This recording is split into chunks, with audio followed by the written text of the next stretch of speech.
አዱ ወንድሜ እንዴት ቆይ አዱዬ? ቆይ ለምን ፊትን ታዞርብኛለህ? እኔ አላንተ ማን አለኝ? አንተ እኮ የምወደው ወንድሜ ነህ። አዎ ለዛ ነው ምንም ለማታውቂው ሰው ሚስጥርሽን አውጥተሽ ዘርግሽው። ማለት አልገባኝም። ያልሽው ነገር ካስታወስሽ ነው የሚገባሽ። እንዴ አዱ ቆይ እኔ ምን ብዬሃለሁ? ከኑኑ ጋር ስለተጣላን ከሆነ ይቅርታ ብዬ ተታርቀናል። እሱን እኔ አይመለከተኝም። ከዚህ በኋላ ግን አዱኒ ብቻ ብለሽ ጥሪ፣ ሌላው ያስፈልጋል።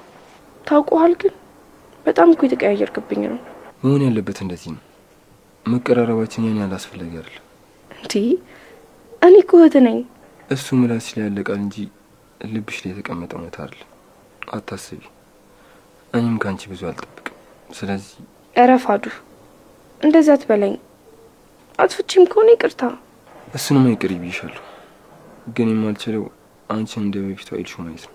እንዴ ኧረ አዱ እንደዚህ አትሁን። በቃ ደክሞኛል። ደህና ደሪ።